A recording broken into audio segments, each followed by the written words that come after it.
Shalom, shalom. Rav, Shalom, shalom à tous. Tov.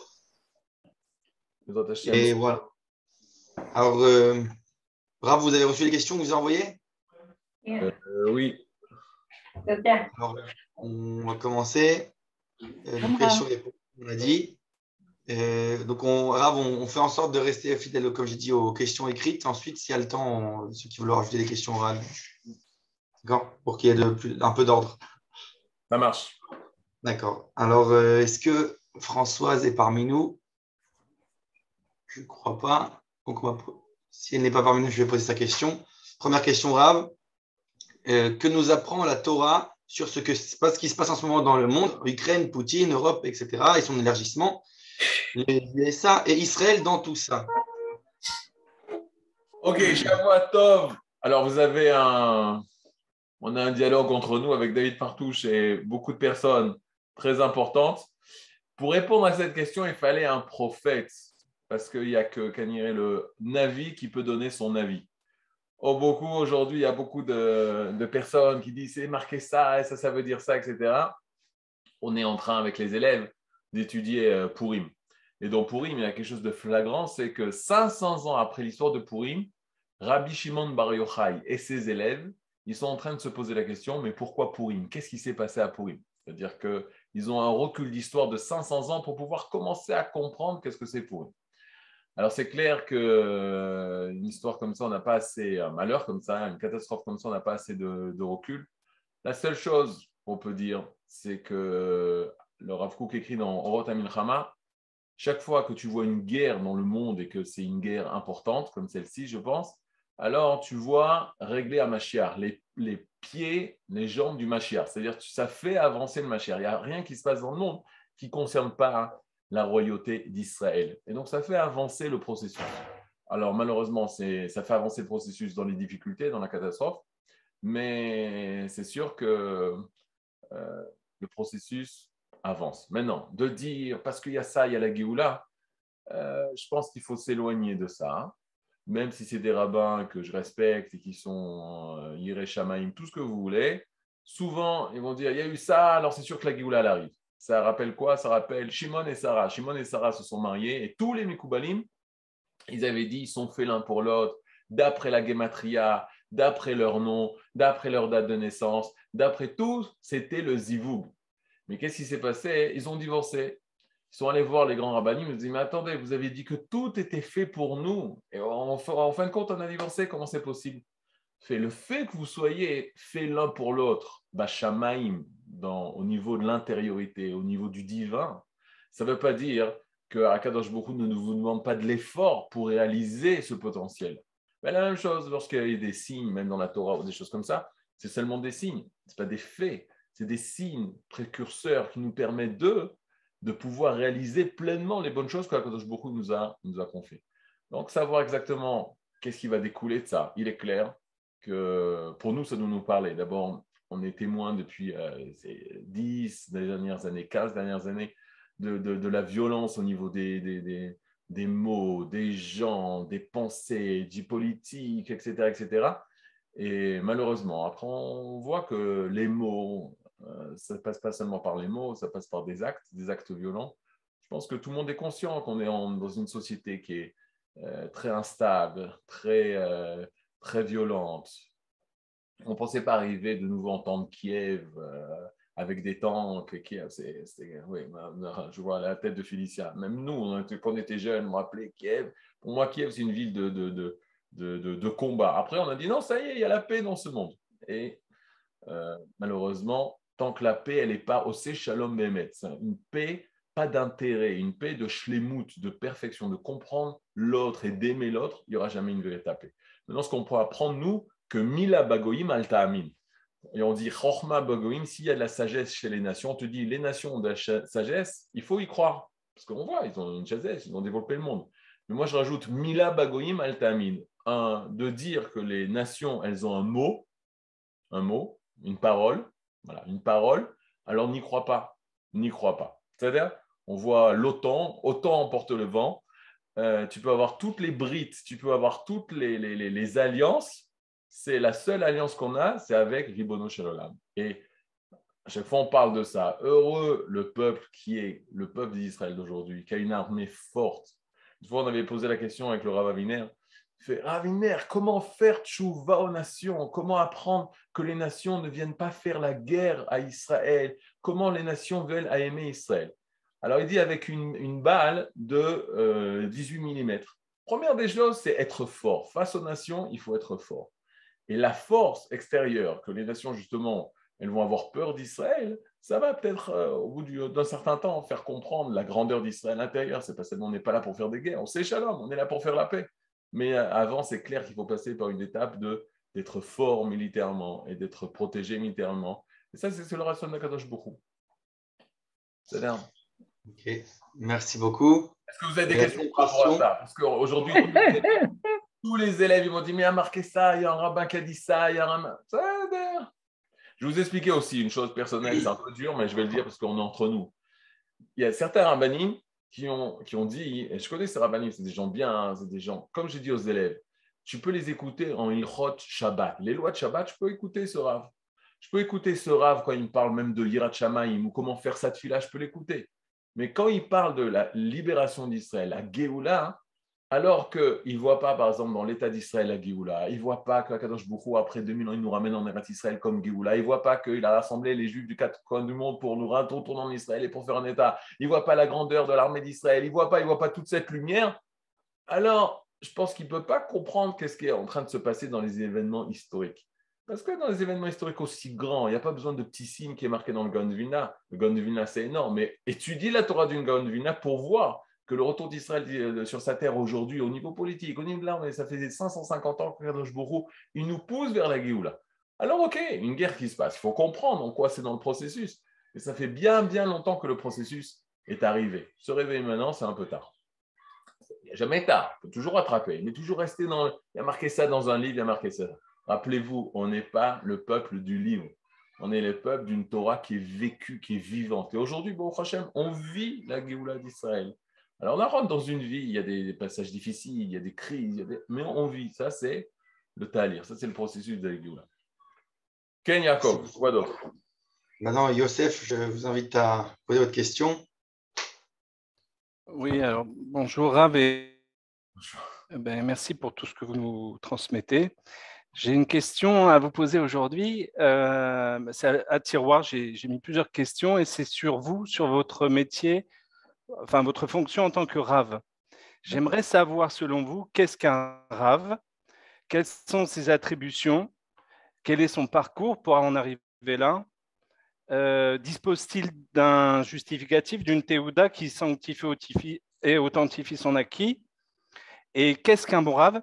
Et enfin, là, c'est pour nous, qu'est-ce qu'on peut vous apporter? Ça fait peur cette question. Bon, en tout cas, je vais vous dire. Bravo, Youssef. Voilà, Kavod. D'abord, la première définition, le Rav ou l'Orav imafechad. Première des choses, que le Rav, c'est un jeu de mots en ivrite. Rav, ça veut dire beaucoup, mais Rav, ça veut dire aussi la rive. La rive, c'est se quereller, se disputer. Le but d'un Rav, c'est faire le shalom. Marbim shalom baolam. Les Talmidei Chachamim, les érudits en Torah, premier but, c'est faire le shalom baolam, pas seulement en eux, dans leur famille, dans les proches, parmi leurs élèves, dans leur communauté, mais baolam, dans le monde tout entier. La première tafkid d'un Rav, c'est une personne de shalom. Une personne de shalom, pas de pshara, pas de compromis pour le shalom. Il a sa déa, il a son avis, parce qu'il vient au nom de la Torah, il a vérifié, il a clarifié les choses au nom de la Torah, mais avant tout, il fait le shalom, marbim shalom, c'est la première qualité. Au niveau des raves, chacun a le devoir de faire son rave. Assez les rav. Maintenant, un des parchan sur le Rambam, il ramène, c'est quoi assez les rav? Tu dois t'attacher à une personne qui, pour toi, même si ce n'est pas le plus grand rabbin d'Israël, c'est lui qui va t'aider à te mettre, à te rattacher à l'Yirat Shamayim. Qu'est-ce que ça veut dire? Très important. Assez les rav pour toi, qui te conviennent à toi pour te rattacher à l'Yirat Shamayim. Moi, je vois par exemple, il y a des rabbinim qu'on a côtoyés. Il y a des rabbinim avec qui on était très proches. Il y a des rabbinim où on entend leur enseignement, on écoute leur enseignement, mais on est moins proche qu'eux et on entend, on a plus de distance par rapport à eux. On a une importance énorme de les shamesh talmidei chachamim, d'être en permanente attachement à un Rav pour que le Rav, lui, nous aide. Maintenant, ça peut être aussi un ami. C'est un ami qui est plus érudit que nous ou qui a des choses sur un sujet particulier, il est devenu professionnel dans ce sujet-là. Il s'est s'est spécialisé dans ce sujet-là, etc.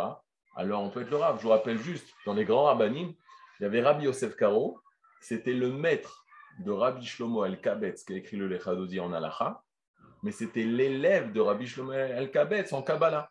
Donc voilà, on a un exemple où Rabbi Shlomo Alkabetz était très très érudit en Kabbalah et Rabbi Yosef Karo voyait en lui son maître en Kabbalah. Mais en Halacha, c'était Rabbi Yosef Karo qui était le maître. Donc là, on voit des niveaux très très très très très, très élevés, la possibilité de recevoir d'autres. Le Rav au niveau du nom, Rav, ça rappelle le multiple. Le Rav, c'est celui qui est capable de te rencontrer dans la multiplicité de ce monde, de sa complexité de ce monde. Rav, il est avec toi dans le multiple là, et son but, c'est de te rattacher au Aleph. Voilà. Son but, c'est de te rattacher au Echad, Hashem Echad, d'être capable de percevoir l'unité et l'unicité d'Akadosh Baruch Hu dans ce monde. C'est-à-dire d'arriver à comprendre ta vie, où Akadosh Baruch Hu se dévoile, où s'attacher à Akadosh Baruch Hu dans tel... Le monde, il est tellement compliqué que où est-ce qu'elle est la voie avec laquelle je pourrais suivre et rencontrer Akadosh Baruch Hu. Alors, à partir du moment où tu trouves une personne qui t'aide à voir les choses et qui permet de dépasser la couche extérieure de toutes les choses de nos vies, alors c'est une personne on peut suivre. Maintenant, c'est pas seulement ça. Il y a beaucoup d'autodidactes. Il y a des gens qui ont appris tout seuls. Le problème, c'est les rabbanim, il faut qu'ils soient de maître à élève, Ça veut dire quoi? C'était comme ça la smicha avant. La smicha, c'était l'ordination rabbinique qui était donnée par des rabbanim qui donnaient à l'élève, etc., etc. Donc à chaque fois quand tu te rattaches à un rav, c'est qui le rav du rav? Et qui c'est le rav du rav du rav? Et qui c'est le rav du rav du rav du rav du rav du rav? Personnellement, nous, ce qui nous a rassuré à la yeshiva, c'est qu'on étudiait, c'est que nos rabbanim, c'était les élèves du Rav Yehuda Kook. Et le Rav Yehuda Kook, c'était l'élève du Rav Kook. Et le Rav Kook, c'était l'élève de l'élève jusqu'au Gaon de Vilna, et jusqu'au Maharal de Prague, et jusqu'à Rabbi Yehuda Halevi. C'est-à-dire qu'on a une continuité de Torah. Alors, tu peux être érudit en Torah parce que tu as des connaissances énormes, mais si tu ne continues pas une massorette rabbinique, une tradition rabbinique, alors là, c'est difficile. Le Rav Ashkenazi disait ça. Il disait, tu peux remplir des amphithéâtres entiers pour écouter tes cours de Torah. Si tu ne viens pas d'une tradition, alors c'est pas Torah. Il ne disait pas dans ces mots, c'est pas Torah, mais il disait, c'est un manque dans la Torah. Il faut que tu viennes d'une continuité. Dans les cours qu'on fait, il y a pauvre Echam, nous, en tant qu'élèves de nos maîtres, peut-être on donne une approche des exemples personnels ou rajouter des petites précisions par-ci qu'on n'a pas entendu de nos maîtres. Mais il n'y a pas d'enseignement qu'on donne qui n'a pas été entendu, qui n'a pas été traité par nos maîtres. Il n'y a pas de chidushim dans le sens des choses complètement... Alors, on n'a jamais entendu ça. Ça, il faut faire très attention quand des choses qu'on n'a jamais entendues. Peut-être les choses, elles sont mieux présentées, peut-être les choses, elles sont plus mises en dagesh, plus mises en action, de mettre en accent, c'est-à-dire accentué pour le besoin de la génération. Mais le Rav, il doit être rattaché à cette chose. Moi, personnellement, j'ai la chance encore de côtoyer des grands rabbanim qui étaient les élèves de grands rabbanim, etc., etc. Le peu que je peux vous apporter, comme je dis aux élèves, c'est seulement ce que j'ai reçu d'eux. Rav, juste dans la continuité de cette question, vous avez parlé justement qu'on ne peut pas, entre guillemets, j'allais dire les Khadesh presque, enfin pas. J'ai envie de parler de Rabbi Eliezer dans la Gemara on disait à son sujet qu'il n'a jamais dit quelque chose qu'il n'a pas entendu de son Rav, mais d'un autre côté, on dit que chaque fois qu'il ouvrait la bouche, c'était Ozen Lo Shama, personne n'a jamais entendu ce qu'il dit. Dans ma Maria, le Rav Kook explique ça. C'est que les gens qui étudiaient chez lui, ils disent mais on n'a jamais entendu ça. Mais il a réussi à entendre de son maître. Et lui-même, il disait non, tout ce que je dis, c'est mon maître. Mais on ne l'a jamais entendu, ton maître. Non, mais ce qu'il fallait bien écouter. C'est-à-dire, Ozen lo shamat, c'est-à-dire que il y avait plusieurs oreilles. Comme on dit, le Rav Yaakov Levanon, je vous donne un exemple. Ça. Le Rav Yaakov Levanon, il nous expliquait que ça, les élèves du Rav Yehuda Kook, par exemple. Il fait, mais il y en avait un, il faisait allusion au Rav Tao, mais on peut dire ça sur la Zuckerman, etc. Il y en a qui ont mieux écouté, il y en a qui étaient vraiment à l'écoute d'eux. C'est-à-dire, il y en a qui écoutent seulement ce qu'il dit, ils ne peuvent pas comprendre ce qui est au-delà de la bouche. Il y en a qui arrivent à comprendre ce qui est un peu au-delà de la bouche, ce qui est dans le sechel. Il y en a qui arrivent à comprendre ce qui est birchal, qui vient du fin fond de la neshama. Mais l'important, c'est qu'il disait tout le temps, moi, c'est la continuité de mon maître. Je ne dis pas un mot que ce que mon maître n'a pas dit. Mais lui, il a su écouter la profondeur de la profondeur de la profondeur. Et ça aussi, ça c'est une autre question. C'est qui l'élève? L'élève, c'est pas nous. À chaque fois, le Rav il se moquait de nous. Il nous disait, grâce au... Il y avait, à l'époque, c'était des enregistreurs. Il se moquait des enregistreurs. Il disait, grâce à eux, on va savoir qui c'est le vrai élève et qui c'est le vrai Talmid Chacham. Parce que les gens aujourd'hui, ils pensent que vrai élève, vrai Talmid Chacham, c'est celui qui est capable de réciter des pages ou des sources par cœur ou dire des choses, etc., etc., de répéter ce qu'il a entendu. On ne dit, c'est pas ça le vrai élève. Le vrai élève, il a tellement compris le maître que lorsqu'il va avoir un problème nouveau que le maître n'a jamais traité et que le maître lui-même, il est en doute, il va devoir chercher la réponse. Il va demander à son élève et son élève, il va arriver à la même conclusion que lui. Sur des choses qu'on n'a jamais entendues, qu'on aurait pu se tromper, qu'on aurait pu aller dans la différence. Et ça trompe. Pourquoi ça trompe? Je vous donne un exemple très simple. Aujourd'hui, qu'est-ce qu'aurait dit le Rav Yehuda Kook? C'est-à-dire, aujourd'hui, qu'est-ce que le Rav Kook aurait dit? Alors, c'est une phrase dangereuse parce que beaucoup, par exemple, on est en année la Shemitah, beaucoup dans le monde orthodoxe, ils disent si le Rav Kook était aujourd'hui, jamais il aurait permis Eter Mechira. Oui, mais tu ne peux pas dire si le Rav Kook était aujourd'hui, toi, tu n'es pas élève du Rav Kook. Donc, c'est un peu difficile de prendre le Rav Kook et dire si aujourd'hui. Mais si tu as un vrai élève du Rav Kook qui a écouté le Rav et qui a compris le Rav dans toute sa profondeur et dit à l'époque, il disait oui, aujourd'hui non, alors là, j'aurais peur. Parce que lui, c'est un véritable élève. Lui, il a écouté des choses. C'est très facile de prendre des événements qui sont passés, par exemple, dans les années 70, 75, par rapport à l'implantation en Israël, et de faire copier-coller. C'est la même chose aujourd'hui. Non, c'est ça la difficulté. Qu'est-ce que le Rav aujourd'hui l'aurait fait? Qu'est-ce que Moshe Rabbeinu aussi aujourd'hui l'aurait fait? C'est difficile. Donc là, tu vois la grandeur de celui qui a écouté, celui qui n'a pas écouté. Alors, le Rav Kook, il dit ça là-bas. Mais Rav, au-delà de ce que les autres n'ont pas écouté, il a quand même écouté. mais il y a plusieurs perceptions. Il y a des élèves qui ont écouté le même Rav, qui ont été collés au Rav et l'ont absorbé tout du Rav, et finalement, ils perçoivent les paroles du Rav de manière différente. De la Elou, Velou, Divrei Elokim Chaim. Il y a les trucs, et il y a celui qui est mamash, celui qui continue le Rav. Il y a plusieurs facettes, mais il y a celui qui continue, comme toi, par exemple. Il y a une facette essentielle de Yaakov. Il y a un de tes enfants qui va continuer. J'espère plusieurs, Bezrat Hashem.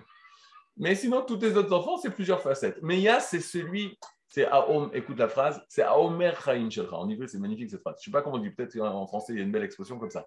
Omer Chaim, c'est ce que ma vie, elle dit.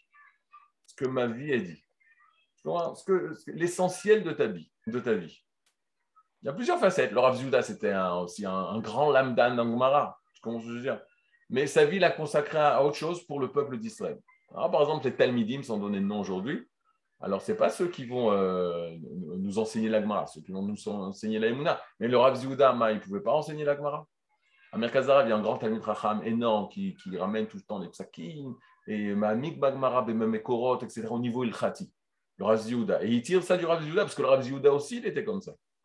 Il y en a un autre qui va plus dans la construction de mosdot, de construction d'écoles. Là aussi, le Rav Yehuda, il voulait ça. Il y en a qui va se donner dans les implantations d'Israël. Le Rav Yehuda aussi, il était ça. Mais il était tout. La question, c'était quoi son Omer Chaim? C'était quoi l'essentiel? Alors, l'essentiel, c'était d'enseigner la Torah de Eretz Israël. Ça, c'était l'essentiel dans sa vie. Alors, celui qui continue ça, alors ça continue. Ok, merci. On va poser la troisième question.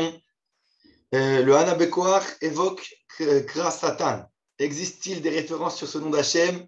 Il est dit que le Samech Mem et l'élite verseront une larme à la fin de la première partie de l'histoire. Qu'accepterez-vous de nous en dire? Toda Rabba, qu'accepterez-vous? Pour l'instant, je ne peux rien dire. C'est tellement des choses profondes, ça. Ah ben, la question est question. Il y a un livre qui a été écrit, c'est qui est l'Ivrite, par le Chalban, Zichrono Livracha, Zecher Tzadik Bekadosh Livracha, le Rav Cohen, il a écrit sur un Abécoar 374 pages. Donc, je vous invite à le lire. Ok. Et donc, quatrième question. Quel kavanot et préambule nous conseillez-vous de suivre dans la conduite de la Hamida? Tzedaka, permutation Shemot d'Hachem, libre demande, position du corps, Netilat ou pas, Tefillin Amincha, selon les différents courants de pensée. D'abord, le principal courant de pensée, c'est la halacha. Donc, prenez un livre d'halacha et tout ce qui est marqué au sujet de la tfila, il faut respecter. Netilat Yadayim, il faut se laver les mains. Est-ce que forcer Netilat Yadayim, c'est une marloquette, mais si vous avez les mains ça, vous pouvez faire Netilat Yadayim sans bracha, mais c'est pas le plus important. Mais il y a une chose très très importante par rapport à la tfila. Première des choses, comprendre ce qu'on dit mot à mot. Première des choses. Aujourd'hui, on n'est plus à l'époque où on peut dire que je ne peux pas comprendre. Bon, il y a tellement de moyens aujourd'hui de pouvoir comprendre mot à mot. Une personne qui n'arrive pas à comprendre mot à mot la tfila, elle passe à côté de la tfila, parce que l'essentiel de la tfila, c'est dans sa compréhension. Donc, première des choses, c'est ça que la plupart des livres, à part les livres de Kabbalah, quand ils parlent de kavana, l'intention, c'est mashmaout, c'est la signification des mots. Donc, première des choses, comprendre les mots. Deuxième chose, savoir qu'on ne vient pas influencer, changer la volonté d'Akadosh Baruch Hu, mais s'émouvoir et déverser son cœur face à Hachem. Première des choses. C'est quoi déverser son cœur? Jusqu'à pleurer. Avoda, la tfila, c'est Avoda Shebalev, c'est le servir Hachem avec le cœur. Servir Hachem avec le cerveau, le rationnel, l'intellect, c'est l'étude de la Torah. Servir Hachem avec le cœur, c'est la tfila. Donc, déverser son cœur. Le Maharal de Prague dit se présenter devant la Shrina, se sentir, c'est le Midrash. La Gemara dit se présenter devant Akadosh Baruch Hu, c'est se présenter devant à Ensof Baruch Hu, devant le Ensof, l'infinité divine, celui qu'on ne peut pas donner une définition. On baisse la tête, pas les gambrés, mais la tête baissée, pas la tête vers le haut, comme on a dit la dernière fois. Et en comprenant les mots, on doit s'émouvoir et demander à Hachem, tellement je veux la construction de Yerushalayim. Anikol kar mitragesh, je m'émeus tellement à ce que tu veuilles reconstruire Yerushalayim. Et à chaque kavana, à chaque intention d'une compréhension de Tfila, ça, le divin opère en nous un changement, une mutation de la volonté.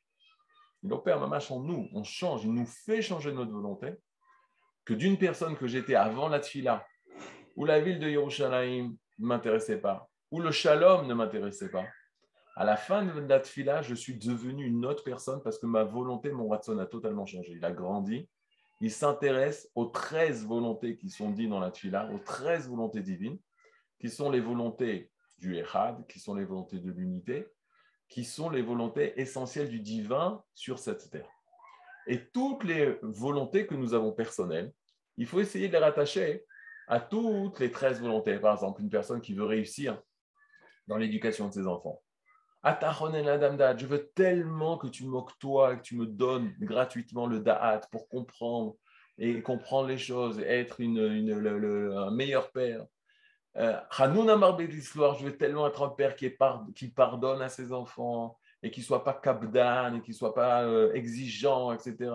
Et toutes les brachot, c'est Machazir Shekhinatol Etzion, qui ramène la Shrina. Je veux que dans notre maison, ce soit une maison où il y a la Torah qui est en avant, et la Kedusha qui est en avant, et dans l'éducation des enfants, je veux que la Torah soit présente et partie intégrante de notre famille, etc. Toutes les volontés qui sont dans les 13 bénédictions, plus les 6 bénédictions, ça fait 19 bénédictions, on a les 13 volontés essentielles qui font tenir ce monde et que nous devons être en adaptation avec le divin. C'est-à-dire que la tfila n'a guide que la volonté d'Hachem, c'est ça. À chaque tfila, j'augmente à vouloir comme Hachem y veut. Et si j'arrive à vouloir ce que Hachem veut, ça agit non seulement moi, mais c'est une répercussion du Nefesh HaChaim sur le monde tout entier. Donc si moi j'ai changé, j'arrive à faire changer les gens autour de moi. C'est al-regal achat. Donc c'est le kivun, de continuer la volonté divine en moi, et que le but de la tfila, ce n'est pas changer Hachem, mais que Hachem me change. je me laisse ouvrir mon cœur, que Hachem pénètre et agit sur mon cœur, que je devienne une autre personne. Merci beaucoup. La 5e question, alors je crois que Mélanie n'est pas parmi nous. Elle m'avait dit qu'elle pourrait peut-être pas se connecter. En tout cas, je pose la question. Pourquoi Purim est considéré comme un temps de Kabbalat Torah? Okay. Alors, j'ai lu la question. Okay. Ça, c'est très, très, très important. Ça, c'est très important parce que c'est la fête de Purim. La fête de Purim, c'est la plus importante parce qu'on est Chodesh Adar, donc c'est la plus importante. La Gemara, elle dit Hadour, ok, Vekibloua. Hadour, Vekibloua. Bimé Achashverosh.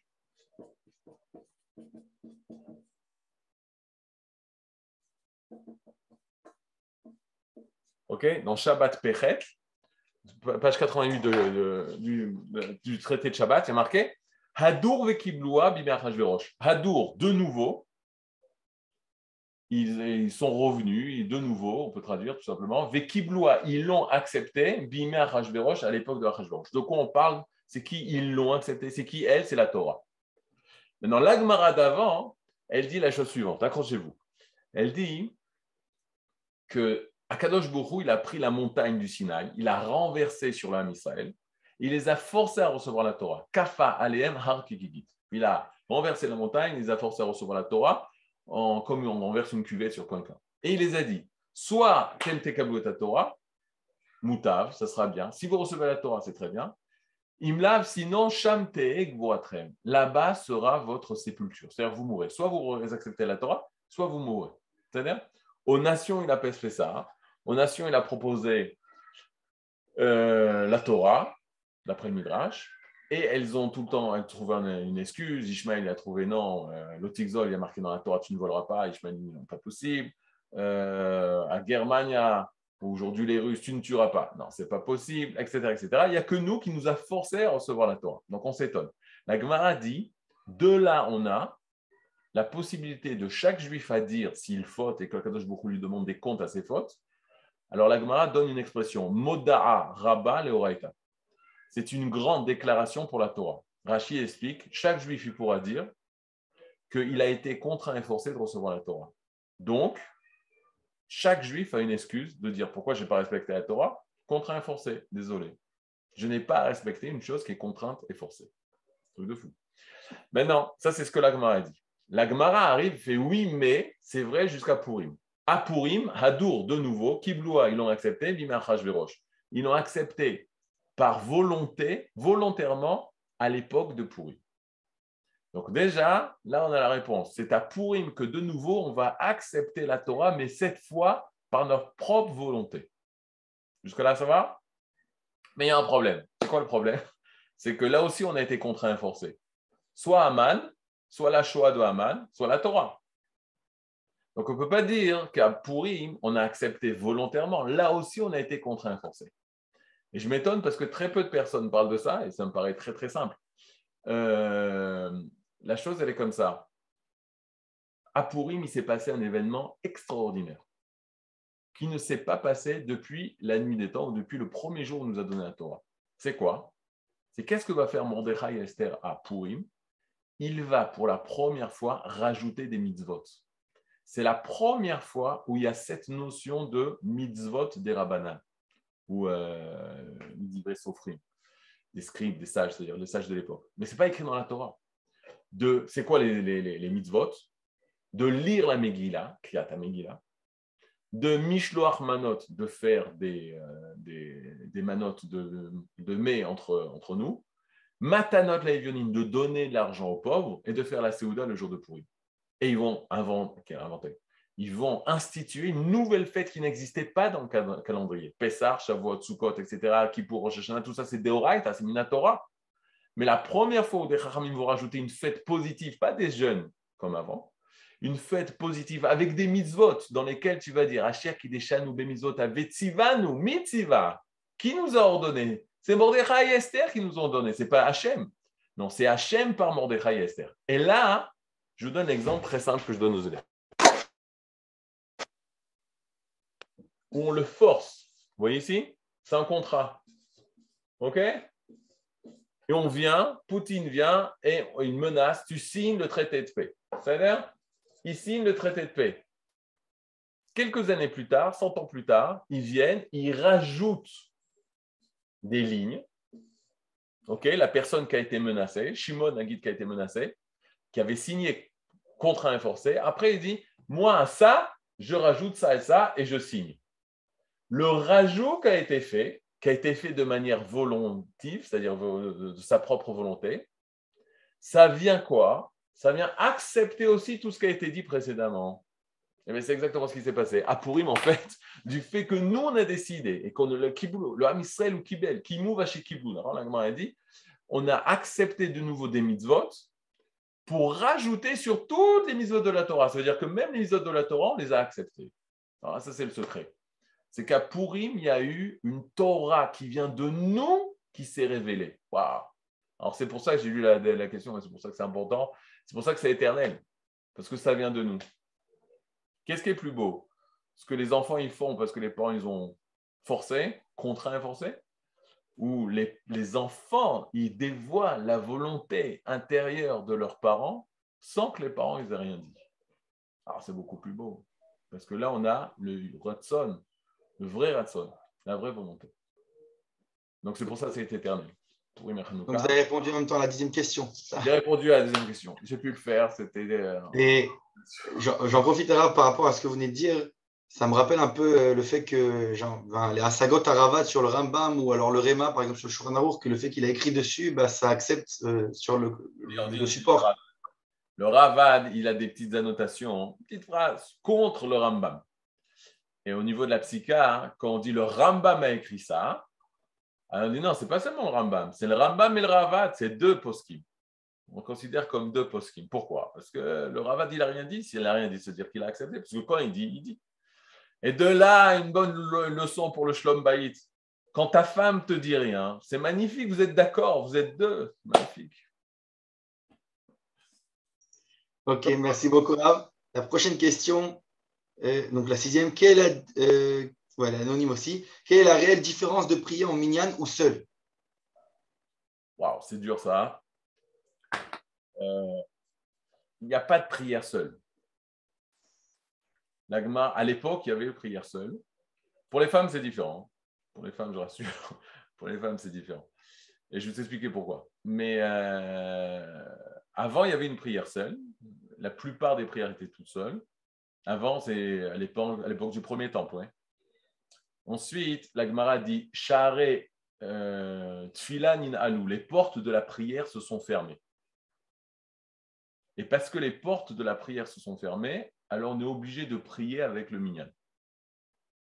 Rabbi Houda Levi, c'est très très dur. Il dit que prière pas minyan, c'est presque bracha levata. Okay. Pour un homme, je parle. Et la Gemara continue, il fait qu'un aval share dim'a loninal. Mais les portes des larmes ne se sont pas fermées. Et là, il dit, si une personne est dans une situation où elle pleure quand elle fait cette fila, alors même s'il n'est pas béminyan, ça ne veut pas dire qu'il ne doit pas prier binyan, mais même s'il n'est pas béminyan, alors cette fila va être acceptée. C'est-à-dire, donc les pleurs, elles peuvent permettre au manque du minyan. Ça ne veut pas au niveau al-khatik, ça ne veut pas dire que je ne suis pas tour du minyan à partir du moment où je vais pleurer. Mais au niveau intérieur, que la tfila, elle marche seulement si tu pleures, quand tu n'es pas béminyan. Donc déjà, on voit l'importance au niveau intériorité. Maintenant, faut prier minyan, c'est clair, mais au niveau de la femme, on peut l'expliquer de manière très simple. L'homme, par default, par défaut, il est égoïste, l'homme, par rapport à la femme. Il a un défaut d'égoïsme, c'est le yud. Le yud, il se contente tout seul. C'est un point, tout va tout seul. C'est le soleil dans la Kabbalah. Il brille, tout va bien. Lui, il est là, c'est Besséder. La femme, elle, c'est la lune, c'est la Yariar, c'est la Levana. Elle reçoit. C'est-à-dire, elle reçoit la lumière, et comme ça, elle brille. Donc, elle ne peut pas penser une seule seconde d'être seule. Donc, quand elle prie, forcément, elle prie avec nous. Nous tous. C'est l'Achlanu, Refaenu. Elle, pour elle, le nous, il est tellement présent en elle qu'il n'y a pas besoin c'est sûr qu'elle prie avec tout le monde, même si physiquement elle est seule, mais au niveau de l'âme, au niveau du cœur, elle appartient à tout le monde. Mais l'homme, non, il a sa difficulté. Il doit faire cet effort d'aller se retrouver le groupe pour sortir du Hani et de devenir de Hani à un Achnou. Parce que la tefila, c'est l'Achlanou, c'est une demande en tant que peuple d'Israël qui est Kadosh, parce que c'est dans le peuple qu'il y a la Kedusha et pas dans l'individu. Ça, c'est le Chidouche d'Israël. La femme, par défaut, elle appartient déjà. La preuve, c'est quoi? C'est qu'elle, à tout seule, elle donne naissance à un Israël, l'enfant. Donc, elle a cette capacité, elle appartient à Israël. L'homme ne peut pas. Si Chaz Shalom, il est marié avec une femme, la plus tzadékette, mais c'est une Goya, ça peut être le plus grand tzaddik, ça peut être le plus grand sage. Il a écrit des commentaires de Gemara que tout le monde a. La descendance, sa vie qui continue, n'est pas Israël. Donc, c'est dur. Merci beaucoup. La prochaine question, qui est aussi anonyme, est-il tout simplement caché d'utiliser les réseaux sociaux? On y va. Alors, j'en ai pour 1h30 là, mais ça va? Non, je vais faire ça court. Pour vous, peut-être. Pour les jeunes, c'est sûr que non. Il faut savoir, Kilou, tu as le droit d'utiliser les réseaux sociaux, tu as le droit. Passer du temps dessus. Alors, il faut respecter, il faut lire avant 10 fois Chafetz Chaim pour savoir qu'est-ce que tu as le droit de dire, qu'est-ce que tu n'as pas le droit de dire, c'est une chose. Une fois que tu connais tous les ilchot, la shonara, alors tu peux participer aux réseaux sociaux. Alors, il faut savoir quels réseaux sociaux. Est-ce que des réseaux sociaux qui mettent que tout est caché au niveau du tochen, du contenu, des photos qu'il y a, des choses qu'il y a, le but, pourquoi, dans quel but, d'être socialement attaché aux autres, c'est sûr, c'est important. Il faut savoir qu'est-ce qu'on en fait. Mais une chose qu'on oublie aussi souvent, qu'une personne, elle peut créer un monde super cachère, les réseaux sociaux cachères, même des films cachers. Il y a une personne qui m'a dit qu'ils ont fait une chaîne où les films ils sont que cachers, etc. etc. Mais cachère, ça veut dire apte. Apte à quoi? La question, c'est de savoir apte à quoi. Qu'est-ce que ça fait dans ta vie, ça? Est-ce que quand tu as passé X temps sur les réseaux sociaux, tu es une meilleure personne, un meilleur mari, un meilleur père, etc. Je suis sûr que non. Le Rav Kook écrit quelque chose de très dur. Yirat Shamaim, la Yirat Shamaim, ça fait que ta vie est remplie. Ta vie, elle est remplie de choses importantes. C'est-à-dire, par exemple, d'apprendre le violon, c'est très, très important. Personne n'a besoin de ça, elle va apprendre le violon, c'est très important. D'apprendre l'histoire, même l'histoire des goïms, c'est aussi important. Il y a plein de choses qui sont hyper importantes. La chose la plus importante, c'est d'aider les personnes, de faire les mitzvot, d'étudier la Torah. Alors, il y a une échelle d'importance. Où se trouvent les réseaux sociaux? Là.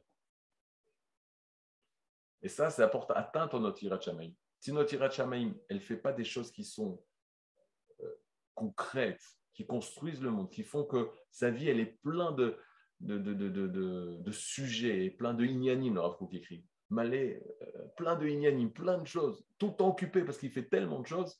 Une personne qui a une vie véritablement bien remplie, c'est clair qu'il ne passera pas du temps sur les réseaux sociaux. Et Rav, par rapport à ça, est-ce que ce n'est pas aussi un but en soi, le fait d'être lié sur les réseaux sociaux pour mieux connaître la génération qui, elle, de toute façon, y est connectée? Je peux te résumer en un mot la génération. Balagan. La génération, il y a beaucoup, beaucoup de travail. Beaucoup de travail. Bon, Hachem, il y a des neshamot, plein de neshamot, tovot, etc. Mais il ne faut pas beaucoup de temps pour. Le Rav Kook, il y a 130 ans, il savait déjà de quelle génération apparaissait aujourd'hui. Nous, on les a aujourd'hui, mais le Rav Kook, il y a 130 ans, il disait que c'est une génération qui est malé d'imayon. Le d'imayon, ça va être l'imaginatif, ça va être la force qui va dominer les générations futures. On parlait de ça il y a 130 ans, d'où ils avaient les films et d'où il avait les réseaux sociaux, le Rav Kook, d'où il avait toutes ces images. Ouais, il savait que la dernière force du Yetzara, c'est le d'imayon. C'est d'attacher l'image. Aujourd'hui, je vous explique, nous on parle, on étudie, etc. Ça n'intéresse plus personne. Qui a raison, ça n'intéresse plus personne. Est-ce que c'est Kant, ou est-ce que c'est Mendelssohn, ou est-ce que c'est Moshe Rabbeinu qui a raison? Personne ne t'intéresse à l'étude qui a raison, qui a tort. Peut-être, moi j'étais la fin de la génération de la raison, mais aujourd'hui, la raison, c'est pas ça. Est-ce que ça passe? Est-ce que c'est beau? Est-ce que j'aime? Est-ce que j'aime pas? Ça me plaît pas? Ça a de belles couleurs. C'est ça le Dimayon. Maintenant, faire sortir la génération. Tu veux aider la génération? La faire sortir du Dimayon. La faire sortir du Dimayon, c'est l'attacher au Sechel. Et surtout la détacher du Regesh. Tout est Regesh, tout est Dimayon Regesh, c'est lié. Il faut la rattacher au Sechel. Ça, c'est comprendre la génération. Ça travaille. Mais le Rav Kook d'Afka, il disait que c'était une préparation pour la prophétie, non? La Kohar Dimayon. Et malgré tout, comme le dévers du Rakou, de voir toujours le bien dans les catastrophes les plus grandes, il voyait, mais pourquoi Hachem il fait ça? Alors, c'est un shlav vers la prophétie. Alors, quand on dit ça, on a arrêté de dire ça aux élèves, parce que les élèves, je dis, mais qu'est-ce que tu fais avec ce téléphone? Je me prépare à la pro. Donc, d'accord, ça c'est entre nous, dans les livres, dans les trucs, c'est pour comprendre, pour mieux vivre ce qui se passe. C'est-à-dire, attends, on va vers la perte, on va vers la catastrophe. Non, il y a une préparation, il y a quelque chose qui nous dépasse, une préparation. Et nous, on doit aider que cette préparation et ce processus-là, ça se passe bien. Il y avait une question que j'avais lue, attends, je ne sais pas si on va y arriver, sur la Torah des Israël. Comment? La Torah. C'est la 9e. C'est la 9e, Rav. Vous voulez que je saute à la 9e? Pas de souci. Non, peut-il se tromper ou Hachem? Comment répondre à ceux qui disent que ce n'est pas une obligation de venir en Israël et que l'étude de la Torah a la même valeur de partout? Ok. On ne peut rien dire. On peut rien dire. On peut rien dire parce que ça dépend. Si c'est une personne qui ne veut pas savoir, il y a une mitzvah, on dit de la même façon qu'il y a une mitzvah de dire les choses lorsque les gens sont prêts à entendre, il y a une avéra de dire les choses quand les personnes ne sont pas prêtes à entendre. C'est-à-dire, si une personne elle cherche le Hémet, alors elle trouvera le Hémet. Mais en général, quand une personne vient et ne veut pas entendre, tu peux lui raconter tout ce que tu veux, etc., lui prouver, lui faire sortir le Rav Kook, déterrer Moshe Rabbeinu pour qu'il lui dise, ou même faire ouvrir le ciel et qu'Hachem lui dit « Lech lecha, monte en Eretz Israël », ça n'aidera pas. C'est-à-dire, donc, par Nisayon, moi je me considère encore jeune, mais par humble Nisayon, expérience, dans ce sujet j'ai pas mal d'expérience, ça ne sert à rien. Par contre, nous, oui. Nous, mais même mieux que ça, nos enfants et nos petits-enfants qui sont nés en Israël. Là, on vient de sortir le Shabbat Ratan de ma fille. Chaque fois, des Shabbat, des occasions de famille, je dis, vous avez la chance d'être né en Israël. Tout ça, c'est naturel. Nous, on a eu la chance de devoir monter en Israël, de faire des sacrifices. Bon, chacun sacrifice, on n'a pas traversé la mer, on est venu avec Elal. Mais il y avait quelque chose, il y avait un sacrifice de quitter le confort, de quitter la facilité, etc. Et nous, on peut transmettre à nos enfants, qui sont eux nés naturellement en Israël, c'était quoi la galoute? Nos enfants, ils n'ont pas cette conscience, c'est quoi la galoute? Ils ne savent pas. On est à chaque fois obligé de leur parler, ils entendent leurs copains qui tellement qu'ils ne connaissent pas la galoute. Mon fils, c'est terrible. Mon fils, il croyait que Chutz Laaretz, qui veut dire à l'extérieur d'Israël, c'était un seul pays. C'est-à-dire que le monde se résumait Israël et le monde. Je dis, dans le Hémet, Pnimi, tu as raison. Au niveau de l'intériorité, c'est vrai. Mais au niveau de l'extérieur, il y a plein de pays. Ah ouais, il y a Shot Medinot, il y a Shot Medinot. Il y a d'autres provinces. Il y a plus que 127 provinces de Hachvérosh. Il y en a beaucoup. Mais, et ça passe, c'est quoi un juif en dehors d'Israël ou en Israël? Non, Israël, c'est TV là. Donc nous, la Torah, de mon temps d'Eretz Israël, nous qui l'avons compris, qui sommes là, etc., on doit et qu'on sait, qu'on a connu la galoute, maintenant qu'on connaît la Géoula, parce qu'on est sorti de l'obscurité. On doit enseigner, on a l'obligation d'enseigner ça à nos enfants. C'est quoi le Chocher? À Pessar, ça approche Pessar. Obligation à tout parent de rappeler c'était quoi la galoute, c'est quoi la difficulté de la galoute, c'est quoi être juif en galoute, c'était quoi et sortir de ça. C'est une obligation, c'est Zechalef Israël, ça mamache le rappelle. C'est comme si on déterre une personne de la sortie d'Égypte. Il faut qu'il parle, il faut qu'il raconte comment c'était. On doit sentir qu'on est en Israël. Et là, nos enfants ils comprendront encore plus la valeur de la Géoula. Parce que souvent, nos enfants ils disent ouais, cet état, il n'est pas selon la Torah, ou comment il se comporte, etc. Kodem Kol Toda Rabba Hashem. Remercions Hashem d'avoir un état, d'avoir un pays, d'avoir une terre. Ils sont déjà l'étape d'après. Vous faites oui, mais ça c'est normal. Non, c'est pas normal. C'est pas normal. C'était pas acquis. C'est maintenant, 70 ans. De quoi on parle? Vous avez 70 ans avant, où est-ce qu'on était? Où est-ce qu'on n'était pas? On n'était pas. Donc, la Torah d'Eretz Israël, pour les gens qui ne veulent pas savoir, montant d'Israël, pour les gens qui ne veulent pas savoir, ça ne sert à rien. Pour les gens qui veulent, nous qui voulons savoir, ou des personnes qui veulent qui veulent vraiment savoir, oui. Toute la Torah parle que de ça. Maintenant, je finis une minute, Yaakov. Ouais. Torah de Eretz Israël. Est-ce qu'il y a une différence? Alors, je sais qu'il y a des rabbiniques qui ont horreur qu'on dise la Torah d'Eretz Israël, la Torah d'Eretz Israël. Ils prennent la halakha en disant, vous faites din l'autre kodedou, on n'a pas le droit de faire des différences. Et quand tu dis la Torah d'Eretz Israël, ça veut dire qu'il y a deux Torahs. C'est comme si tu dis la Torah d'Eretz Israël et la Torah de Khuslas. Mais ce n'est pas nous qui faisons la différence, ce n'est pas les rabbiniques qui habitent en Eretz Israël qui font la différence, c'est le Midrash. Le Midrash, quand il parle sur le passouk de Bereshit, moi je vais ramener le passouk, sur Aeret Sahi, attendez 2 secondes, au tout début de Bereshit, Perebet, passouk Yudbet, Uzhav Aeret Sahi Tov, et l'or de la terre, l'or, le Zahav, de la terre, de cette terre, il est bon. De quoi on parle? Aret, deux possibilités, soit de la planète Terre, soit de la terre d'Eretz Israël. Le Midrash, il dit on parle d'Eretz Israël. L'or de cette terre, il est bon. Et de là, le Midrash dit En Torah que Torah d'Eretz Israël. Voilà, c'est la phrase. Il n'y a pas de Torah comme la Torah d'Eretz Israël. Ve'en chokhma que chokhmat Eretz Israël. Il n'y a pas de sagesse comme la sagesse d'Eretz Israël.